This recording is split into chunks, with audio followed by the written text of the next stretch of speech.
its best, East LA is a proud working-class community. At its worst, home to poverty and crime.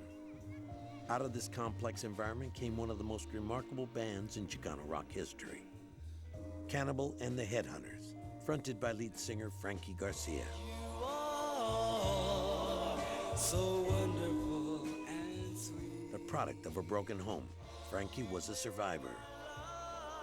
His older brother was Cannibal. He got in a fight one time and bit this guy.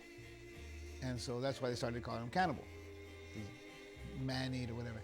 So Frankie was just his younger brother, so he was just nicknamed Little Cannibal. My dad used to raise fighting roosters, and but the health department made us get rid of that. So we turned the chicken coop into like a little practice room, Me and Rabbi used to tell people about the chicken coop, they would say, "Oh, that's what you guys used to call it?" No, it was a real chicken coop at one time. You gotta know how to call it. Whether it's fact or legend, the story goes that the Headhunters' first hit, Land of 1000 Dances, was the result of a mistake. A lot of times lead singers draw a blank when they're singing up there. So Cannibal drew a blank, and then all of a sudden you hear this, na, na, na, na, na. Me and Rabbit look, and Yo-Yo look at each other. We never heard this before.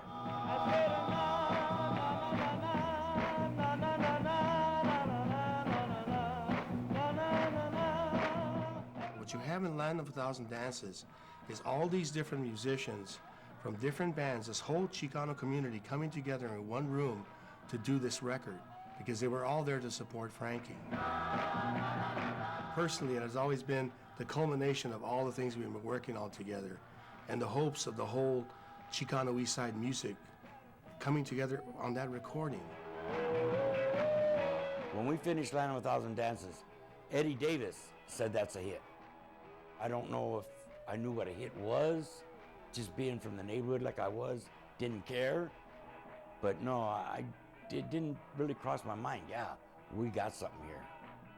Hit song or not, the Headhunters were poor Mexican-American kids who needed to make a living. My mom had heard, hey, you go up north, go pick peaches, you can make for the summer, and you can make some money. Richie Valens did it.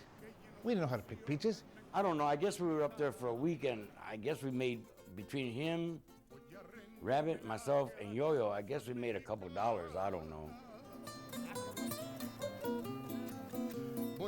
Cannibal called us up and says, "Oh, you guys got to get back. We got to go.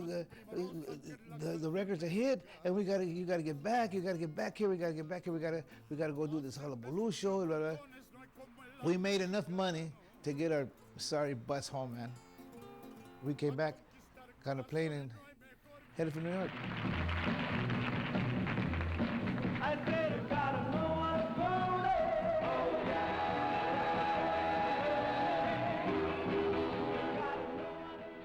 From the chicken coop to picking peaches to flying to New York to do a national television show, I guess it was overwhelming, but yet at the same time, hey, we're neighborhood boys.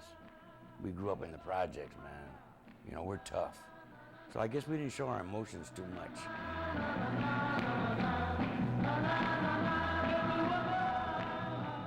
Frankie, Rabbit, Scar, and Yo-Yo were suddenly in a new world, stars with a hit record, meeting idols they'd only heard on the radio, and discovering aspects of America that reminded them of the uncertainties of their Mexican-American identity. In Alabama, that's what really affected me pretty much, because that's the first time I ever seen black and white bathrooms, black and white drinking fountains. Some places we weren't allowed to use the white only, because it says white only, and we weren't white, so we'd have to use the other, Whoa, whoa, whoa, whoa, whoa, whoa.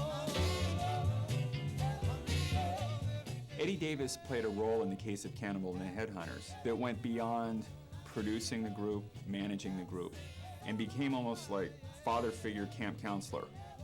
He had to make sure that on the road they behaved themselves, because these were high school kids. So we were in the hotel room talking about how to fire Eddie Davis. I guess we didn't like his discipline. Eddie walks in. So he says, okay, I got a proposition for you guys to go to Europe on a European tour or to open for the Beatles in the 65 United States second tour. And of course, right away, Cannibal, the Beatles, the Beatles, the Beatles. And like Rabbit said, you know, who's the Beatles? We want Motown. We want some soul, you know, forget the Beatles. I said, Paul said he wanted the Nana Boys. And we got in the plane, and now we're sitting in the plane with they're just regular guys, you know? They're a little bit more popular. When we got on, that was our audience. And we had them in our power with our songs and our show.